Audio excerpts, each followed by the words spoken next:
Good evening students. पिछले class में हम लोगों ने देखा था कि डायमेंशन होता क्या है। किसी भी फिजिकल क्वांटिटी का जो डायमेंशन है वो उसका नेचर बताता है। फिर से उसके बाद से डायमेंशनल फॉर्मूला जो होता है वो क्या होता है वो भी हम लोगों ने देखा था, कैसे हम लिखते हैं वो सब भी हम लोग पढ़े थे। और अल्टीमेटली हम लोग डायमेंशनल इक्वेशन के बारे में पढ़े थे। तो जो डायमेंशन किसी भी फिजिकल क्वांटिटी का उसका नेचर बताता है। यानी कि दो फिजिकल क्वांटिटी का सेम डायमेंशन हो सकता है। समझे? जैसे अगर हम बोले काइनेटिक एनर्जी का, ठीक है, काइनेटिक एनर्जी, ठीक है, और हीट एनर्जी, समझे? ये जो है इसका दोनों का डायमेंशन क्या होगा? सेम होगा। क्लियर? इस दोनों का डायमेंशन क्या होगा? सेम होगा। तुम अपेंडिक्स का यूज कर सकते हो।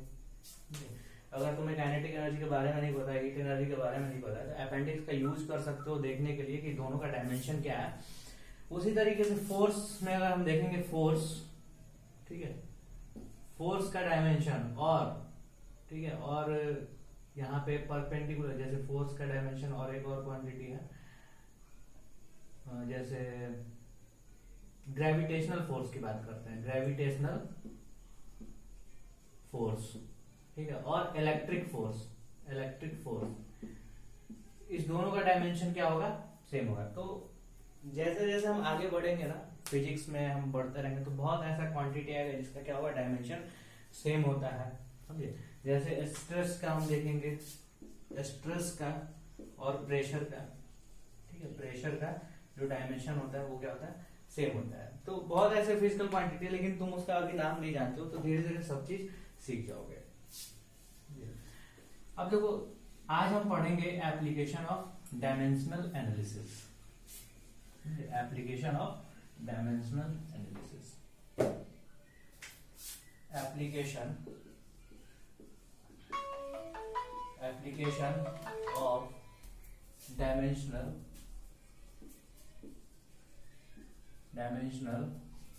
एनालिसिस।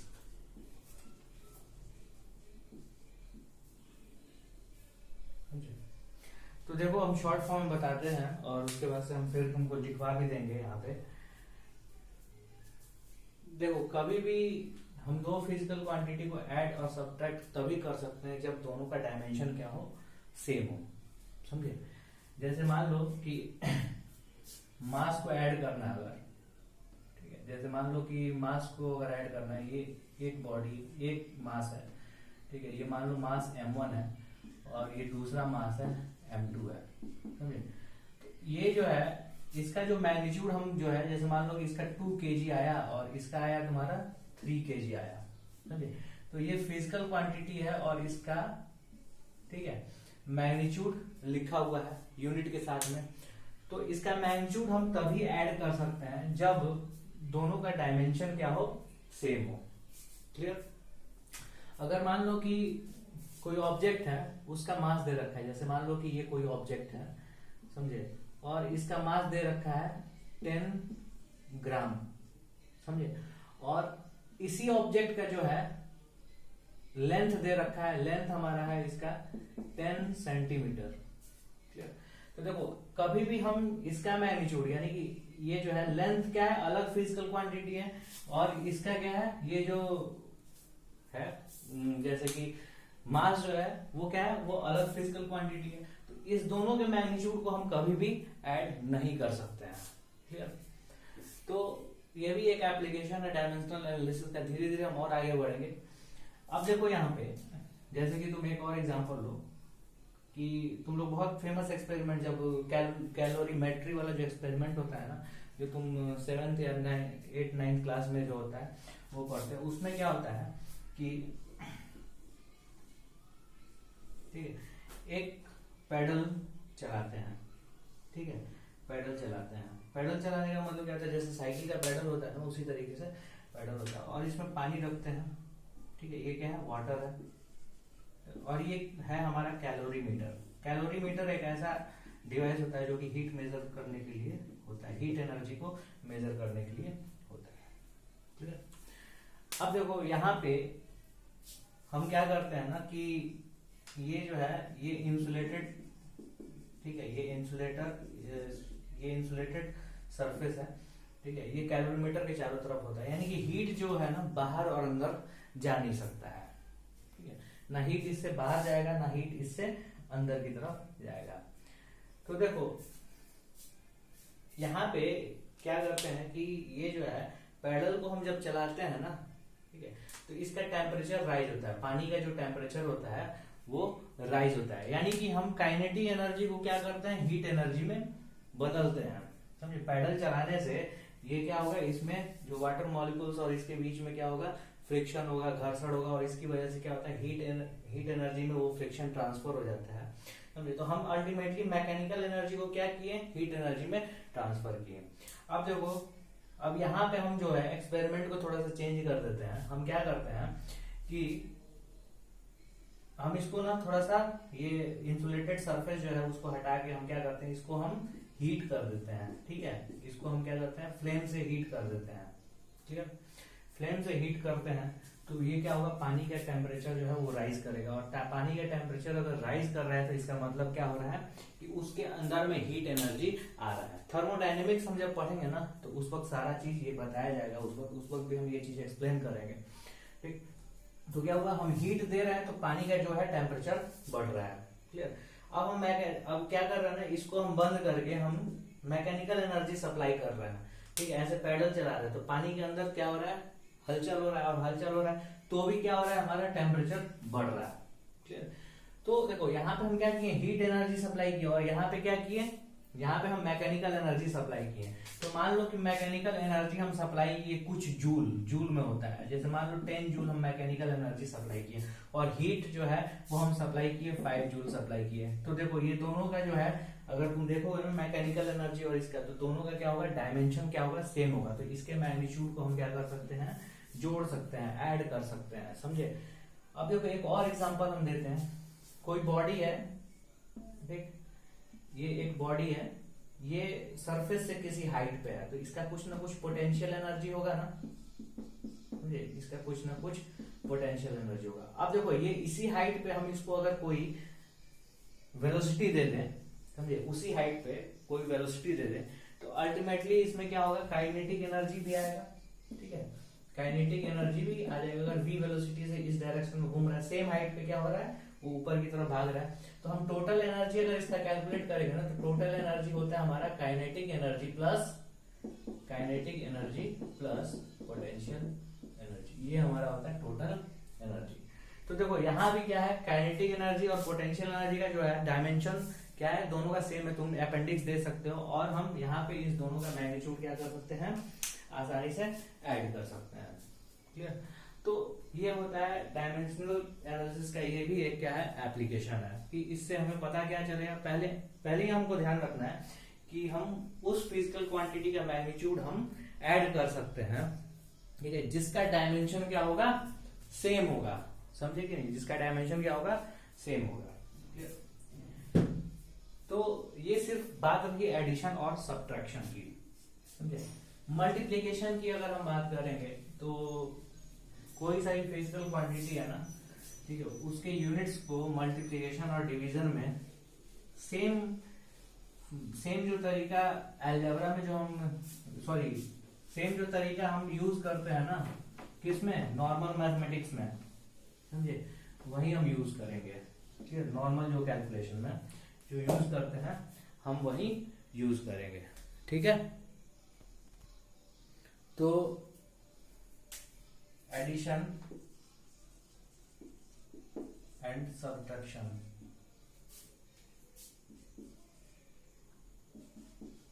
एडिशन और सब्ट्रैक्शन में हमें क्या ध्यान रखना है कि अगर सेम यूनिट अगर रहता है, सेम अगर डायमेंशन रहता है फिजिकल क्वांटिटी का, तभी उसके हम मैग्नीट्यूड को ऐड कर सकते हैं। लेकिन मल्टीप्लिकेशन और डिवीजन में क्या होता है, मल्टीप्लिकेशन एंड डिवीजन में,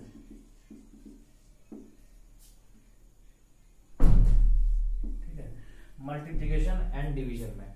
तो मल्टीप्लिकेशन और डिवीजन में हम देखेंगे कि जैसे हम ऑर्डिनरी अलजेब्रा में, ठीक है, मल्टीप्लीकेशन और डिवीजन करते हैं ना, जैसे मान लो कि a को मल्टीप्लाई किए b से तो वो क्या हो गया ab हो गया, तो या फिर a को हम डिवाइड किए b से, तो सेम इसी तरीके से ना इसके भी यूनिट को हम ट्रीट करेंगे, समझे, इसके भी यूनिट को हम ट्रीट करेंगे। फॉर एग्जाम्पल, ठीक, जैसे मान लो कि वॉल्यूम की हम बात करते हैं, सॉरी ऐसे नहीं, अभी वॉल्यूम की ही ले लो, ठीक है, वॉल्यूम की अगर हम बात करते हैं तो वॉल्यूम क्या होता है, length into breadth into height. अब देखो इसका डायमेंशन क्या है, इसका डायमेंशन l, इसका भी l और इसका भी l होगा, तो वॉल्यूम हमारे क्या हो जाएगा, ठीक है, इसका जो डायमेंशन है वो l क्यूब हो जाएगा।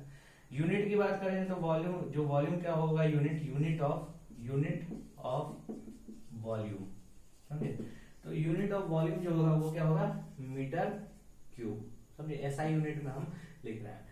अब तुम यहाँ पे देखोगे, जैसे मान लो कि ये जो है ये एक कंटेनर है, ये कंटेनर है, इस कंटेनर में तुम्हारा 3 मीटर क्यूब है एयर और इसमें क्या है 4 मीटर क्यूब एयर है, तो देखो सेम यूनिट है ना, देखो यूनिट क्या है, सेम है, तो हम इसको क्या कर रहे हैं, ऐड कर रहे हैं 3 + 4, यानी कि टोटल वॉल्यूम अगर हम कैलकुलेट करेंगे, टोटल वॉल्यूम अगर हम कैलकुलेट करें तो कितना होगा, 3 + 4 इक्वल टू 7 मीटर क्यूब होगा। अब यहाँ पे हम यूनिट भी बोल रहे हैं, क्लियर, यहाँ पे देखना कि हम यहाँ पे यूनिट की भी बात कर रहे हैं, समझे, यूनिट हम डायरेक्ट बोल रहे हैं ऐसे, ठीक, लेकिन इसका हमें डायमेंशन क्या होगा, l क्यूब, और इसका भी क्या है डायमेंशन, इसका भी l क्यूब है और इसका भी l क्यूब है डायमेंशन, क्लियर।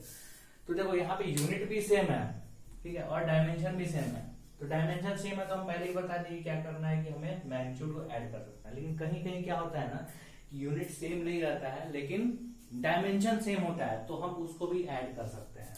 जैसे एनर्जी का यूनिट जो है, ठीक है, एनर्जी का जो यूनिट है वो हमारा क्या होता है, unit of energy in SI,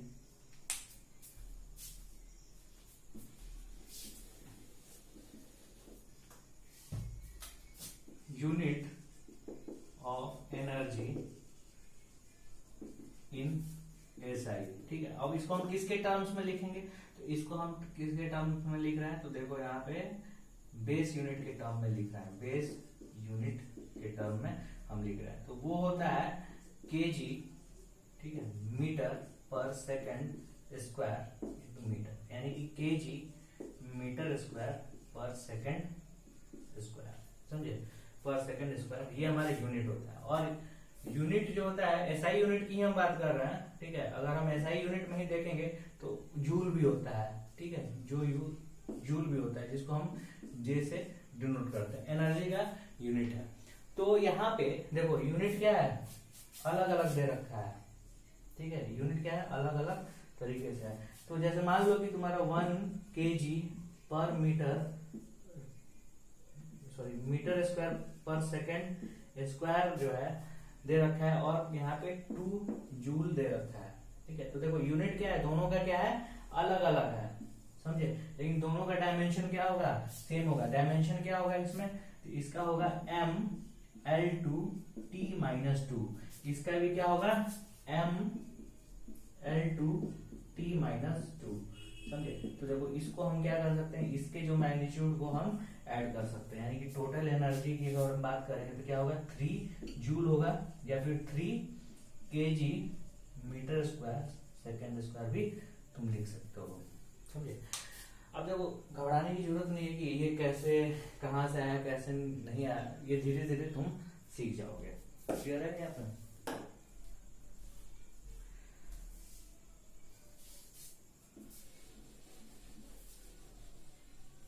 sorry multiplication वाली बात आप बता रहे थे ना अभी,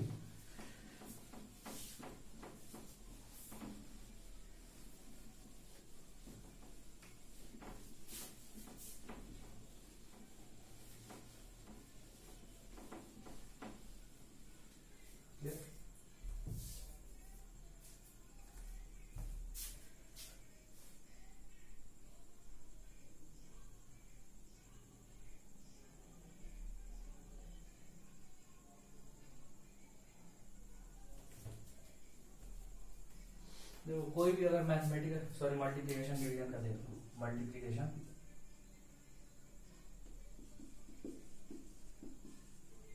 ठीक मल्टीप्लिकेशन एंड डिवीजन का। जैसे हम वॉल्यूम का हम निकाले थे, तो वॉल्यूम का तुम्हारा मीटर क्यूब आया था ना, तो यूनिट को भी देखो metre into metre into metre, length का यूनिट मीटर, इसका भी यूनिट मीटर, इसका भी यूनिट मीटर। तो ये क्या है, सिंपल हम अलजेब्रा को हम यूज किया। उसी तरीके से डेंसिटी की अगर हम बात करेंगे, डेंसिटी, तो डेंसिटी इक्वल टू क्या होता है, मास अपॉन वॉल्यूम, ठीक है, वॉल्यूम। तो मास का यूनिट क्या होता है, केजी, और वॉल्यूम का यूनिट क्या होता है हमारा, मीटर क्यूब। तो डेंसिटी का यूनिट क्या होता है, केजी पर मीटर क्यूब। डायमेंशन की अगर हम बात करेंगे, तो डायमेंशन तो तुम्हें पता ही है कि उसमें भी क्या है, कैसे हम लिखते हैं, ठीक। तो ये चीज है। अब देखो, कोई भी इक्वेशन अगर तुम्हारे सामने लिखा हुआ है ना, कोई भी इक्वेशन लिखा हुआ है, समझे, तो एलएचएस में और आरएचएस में, समझे, एलएचएस में और आरएचएस में, यानी कि लेफ्ट हैंड साइड और राइट हैंड साइड में दोनों तरफ का जो डायमेंशन होना चाहिए वो कैसा होना चाहिए, सेम होना चाहिए, समझे। दोनों तरफ का डायमेंशन हमारा सेम होना चाहिए। फॉर एग्जाम्पल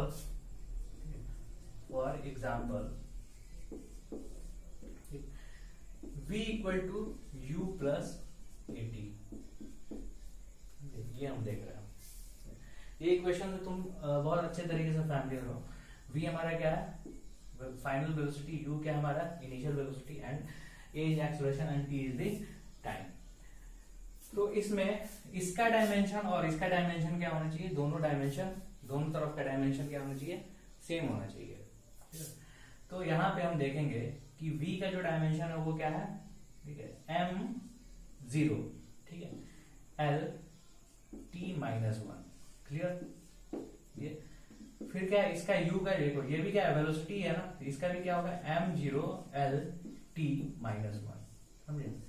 अब एक्सेलरेशन का हम देखेंगे, समझे, प्लस यहाँ पे देखो एक्सेलरेशन का, तो एक्सेलरेशन का हमारा जो है वो यूनिट क्या होता है, m0 l t-2, clear, t-2, और टाइम का क्या होगा, m0 l0, ठीक, t, क्लियर, t होगा।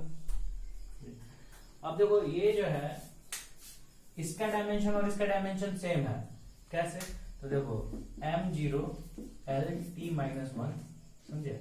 और देखो हम यहाँ पे ऑर्डिनरी अलजेब्रा को यूज करेंगे ना, तो ये क्या होगा, m0 l, देखो इसका क्या है, पावर 1 है और इसका 0 है, तो दोनों क्या हो जाएगा, ऐड हो जाएगा। तो हमेशा ध्यान रखना है, a का पावर b, ठीक है, इनटू b, सॉरी c का पावर t, सॉरी a का पावर t, इक्वल टू क्या होगा, a का पावर b प्लस t, ठीक है। ये हमेशा ध्यान रखना, जिसको नहीं पता उसको हम बता रहे हैं। a का power b divided by a का पावर t इक्वल टू क्या हो जाएगा, a का power b minus t, okay. तो ये बातें ध्यान में रखना। तो ये क्या हो जाएगा, L1 प्लस 0, तो ये L1 ही हो जाएगा, और ये क्या हो जाएगा, t-2 प्लस 1, क्लियर, ऐसे हम लिख दिए। फिर ये क्या होगा, m0 l t-1, ठीक, सही है, चला दीजिए थोड़ी देर। और ये क्या होगा, m0 l t-1, समझे। अब देखो इसका और इसका डायमेंशन क्या है, सेम है ना, तो ये हम इसको ऐड कर सकते हैं। तो देखो इसका डायमेंशन और इसका डायमेंशन सेम है, तो हम सिर्फ एक ही डायमेंशन लिख देंगे दोनों की जगह पे, -1। तुम्हें ऐसा नहीं करना है, ठीक है, 2 ऐसे नहीं करोगे, क्यों, क्योंकि देखो इसका मैग्नीट्यूड और इसका मैग्नीट्यूड तुम ऐसा सोचोगे कि 1 है तो हम क्या कर देंगे, 2 कर देंगे, तो ऐसा नहीं करना है। क्यों, क्योंकि जब कभी भी हम डायमेंशन एनालिसिस करते हैं ना, तो उसमें हम मैग्नीट्यूड से डील करते ही नहीं है, ठीक। हम बता रहे हैं, मैग्नीट्यूड के बारे में डिस्कस किए हैं, इसका मतलब क्या है कि डायमेंशन अगर सेम रहता है तभी हम मैग्नीट्यूड को ऐड कर सकते हैं। तो वो क्या है, नॉर्मल हम किसी भी फिजिकल क्वांटिटी से डील करते हैं तब की हम बात कर रहे हैं, समझे कि नहीं। तो एप्लीकेशन ऑफ डायमेंशनल एनालिसिस में, ठीक है, जिसको तुम लिखोगे, दिखा देते हैं। तो ये कुछ बातें हैं ना, इनको ध्यान में रखनी है, clear.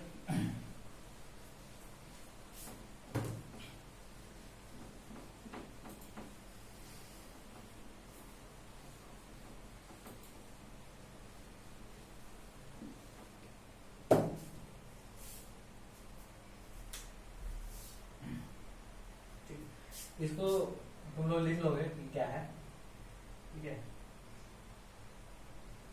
Dimensional analysis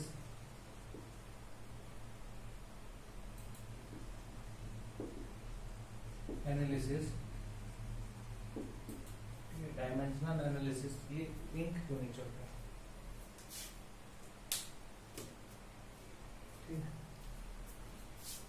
helps in first number क्या है हमारा, डिड्यूसिंग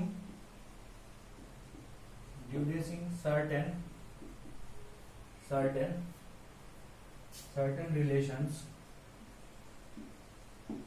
among different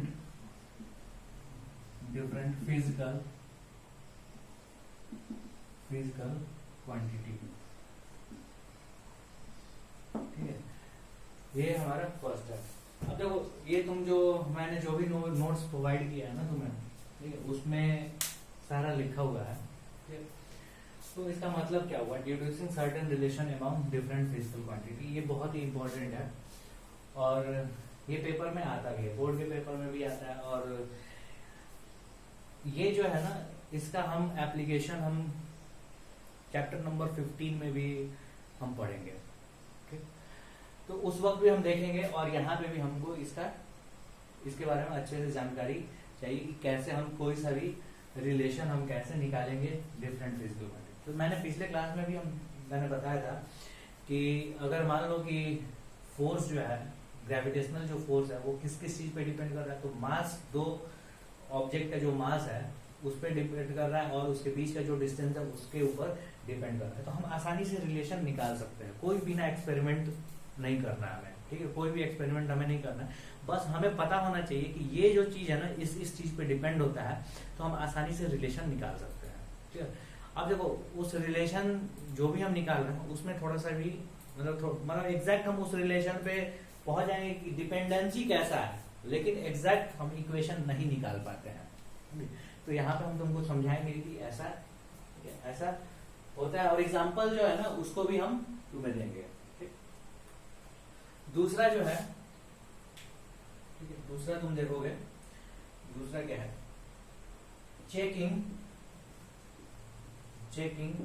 ठीक है, चेकिंग द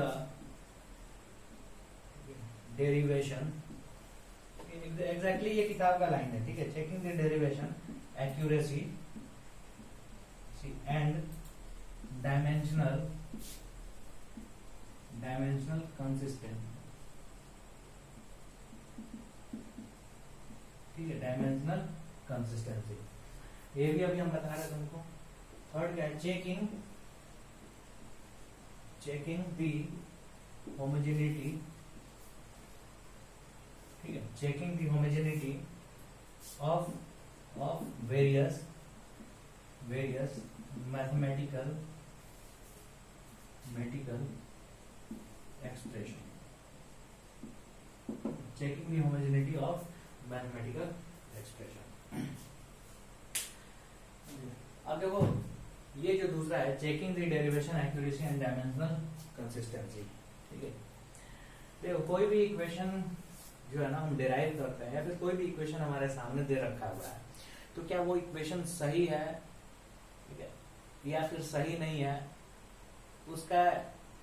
उसको चेक हम कर सकते हैं आसानी से, समझे, लेकिन एक लिमिट तक, समझे। देखो अगर इक्वेशन सामने तुम्हारे दे रखा है ना और वो इक्वेशन जो है अगर गलत है, ठीक है, तो इससे आसानी से हम पकड़ सकते हैं, समझे, ये जो है इससे हम बहुत ही आसानी से पकड़ सकते हैं, ठीक है।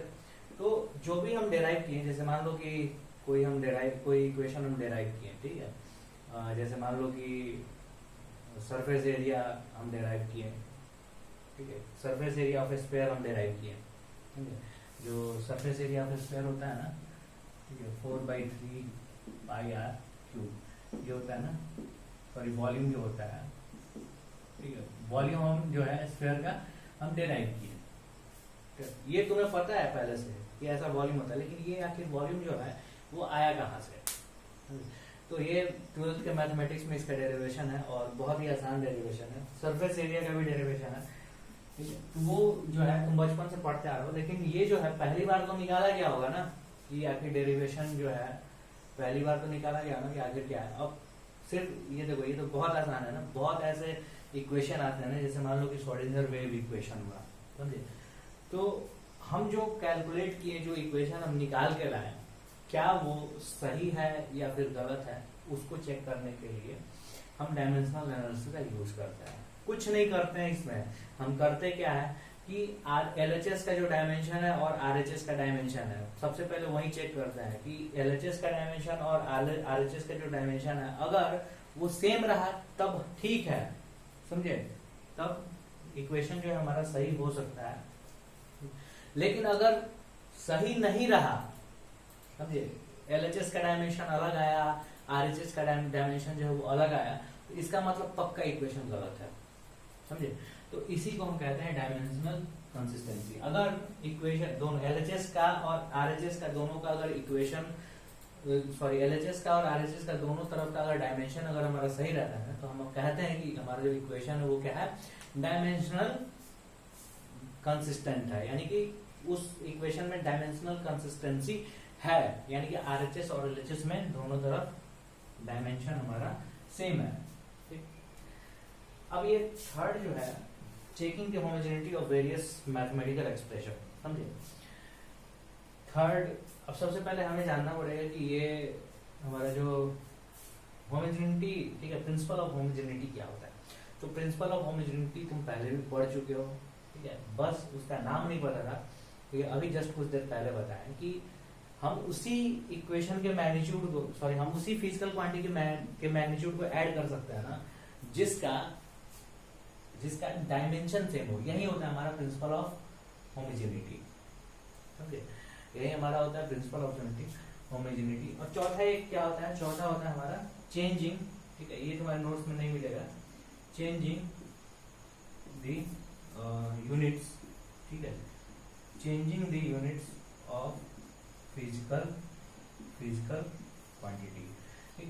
तो डायमेंशनल एनालिसिस का ना हम यूज करते हैं कि इसमें तो यूनिट को चेंज करने में, जैसे मान लो कि जूल दे रखा है, एनर्जी का यूनिट दे रखा है, इसको हमें SI से हमें CGS में ट्रांसफर करना है, समझे।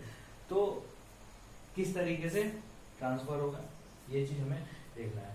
तो ये जो है ना, deducing the certain relation among the different physical quantity, ये पेपर में बहुत ही इंपॉर्टेंट है, और changing the units of physical quantity, ये भी बहुत इंपॉर्टेंट है। बाकी ये सब जो है, ये सब एप्लीकेशन है, यानी कि तुम अपने से भी इसको चेक कर सकते हो। आप देखो, ये जो है किताब में तुम्हारा एक एग्जांपल दे रखा है, मैं और भी करा दूंगा, ठीक है। किताब में एग्जांपल दे रखा है, एग्जांपल नंबर जो है 2.15, लेट कंसीडर एन इक्वेशन, ठीक है, 1/2 mv² इक्वल टू mgh, ठीक है, ये हमारा इक्वेशन दे रखा है, समझे। अब यहाँ पे क्या है, where m is the mass of the body, v is the velocity and g is the gravitational acceleration due to the gravitational acceleration and h is the height. Check whether the equation is dimensionally correct. इसे हमें check करना है कि ये equation जो है वो dimensionally correct है या नहीं है। तो तुम क्या करोगे, LHS और RHS दोनों तरफ का ना तुम डायमेंशन निकालोगे। तो डायमेंशन जो निकाला गया उसमें क्या है, आया है, LHS का जो आया है वो mL2T-2, RHS का जो डायमेंशन आया है mL2T-2। इसका मतलब क्या है, ये डायमेंशनली जो इक्वेशन है ना वो क्या है, डायमेंशनली करेक्ट है, समझे, डायमेंशनली करेक्ट है, यानी कि हम इसको कह सकते हैं कि ये इक्वेशन क्या है, कंसिस्टेंट है, ठीक है, इक्वेशन क्या है, कंसिस्टेंट है, समझे कि नहीं। तो एक हम और एग्जांपल देते हैं इसका, ठीक है, ये दोनों जो है ना हम कल करेंगे, ठीक है, कल के क्लास में हम देखेंगे, इसका हम एग्जांपल तुमको दे देते हैं।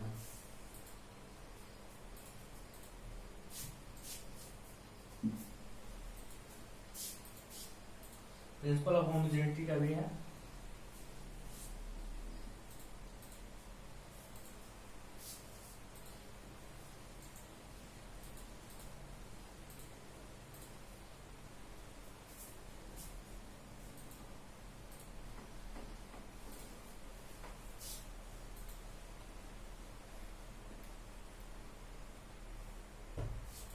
जैसे मान लो कि दो इक्वेशन दे रखा है, एक हम इधर लिखते हैं और एक दूसरी साइड लिखते हैं, ठीक है। जैसे ये मान लो S equal to U T plus 1/2 A T square. ये इक्वेशन से तुम बहुत ही अच्छे तरीके से फैमिलियर हो, ठीक है, और ये हम डिराइव करके लाए थे, ठीक है। अब यहाँ पे एक और इक्वेशन लिखा है एस इक्वल टू, सॉरी और लिखते हैं,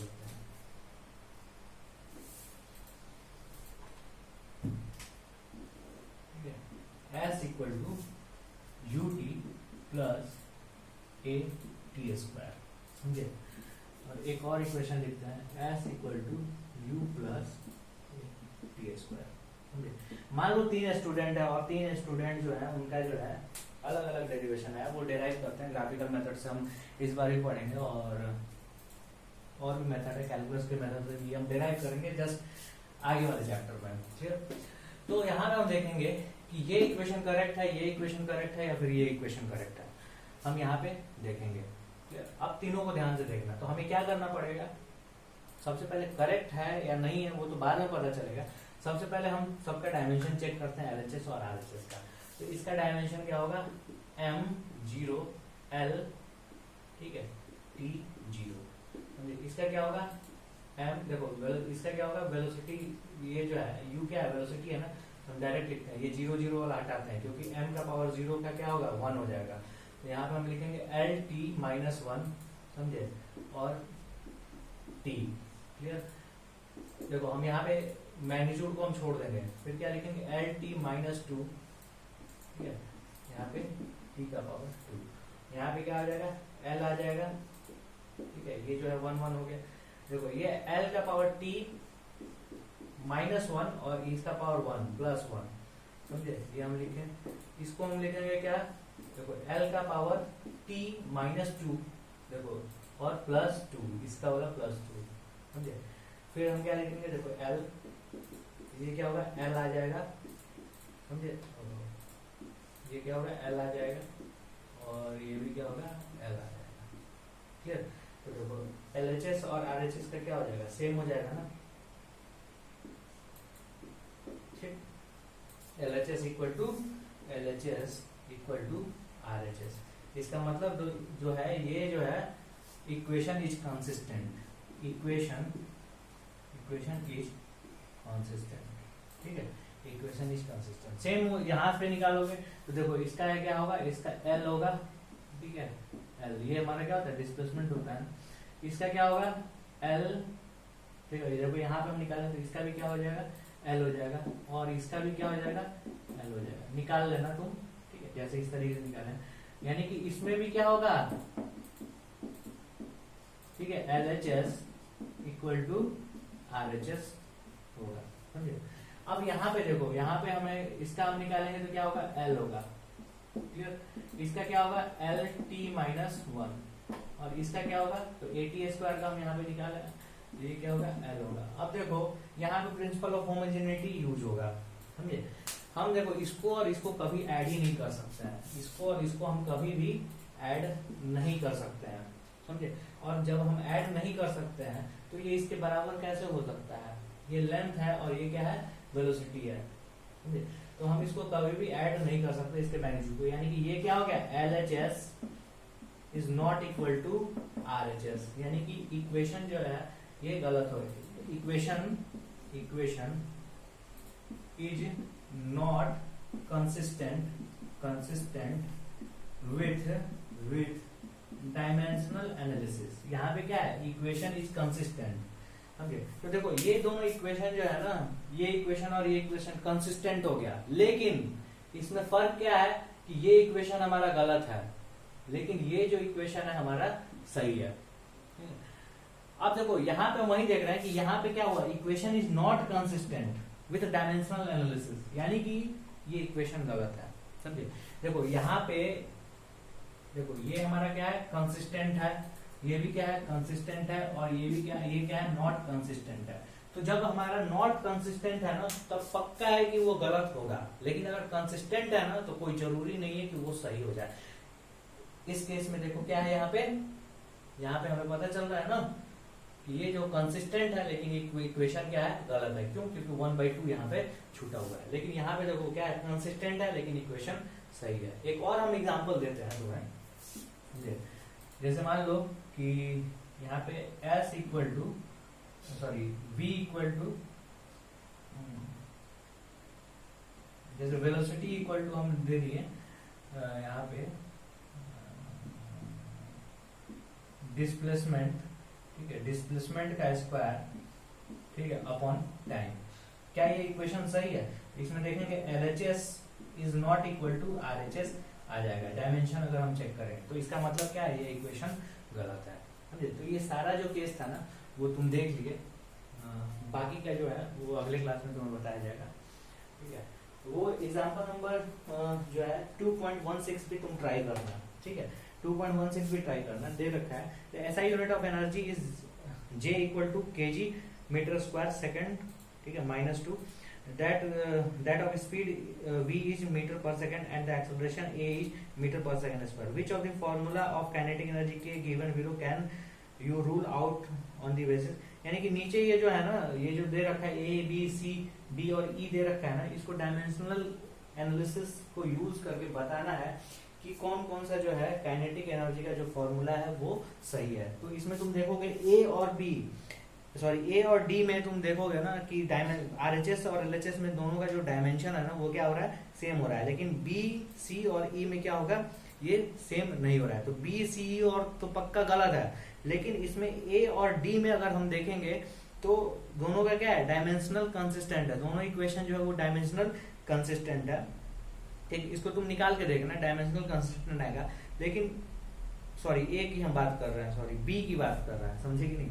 यहाँ पे देखो A C और E, A C E जो है उसका क्या है, LHS का डायमेंशन और RHS का डायमेंशन क्या है, वो अलग अलग आ रहा है, यानी कि वो इक्वेशन जो है वो कंसिस्टेंट नहीं है, समझे। यानी कि इक्वेशन कंसिस्टेंट नहीं है, यानी कि गलत है। लेकिन B और जो D है ना वो कंसिस्टेंट है, समझे। यानी कि B और D सही हो सकता है, लेकिन जब तुम आगे क्लास में पढ़ोगे, ठीक है, कि हमारा जो इक्वेशन होता है वो के काइनेटिक एनर्जी का जो इक्वेशन होता है वो k equal to 1/2 mv square होता है, तो वो तुम्हारा सही है, लेकिन जो D है ना वो गलत है, समझे कि। तो तुम्हें एक एप्लीकेशन पता चल गया होगा कि हम कैसे करेक्टनेस ऑफ इक्वेशन हम चेक करते हैं, ठीक है। कोई इक्वेशन अगर हम डेराइव करते हैं तो वो सही है या फिर नहीं है वो हम चेक करते हैं। बाकी का जो 2 एप्लीकेशन है ना वो हम अगले क्लास में पढ़ेंगे, ठीक है। Thank you.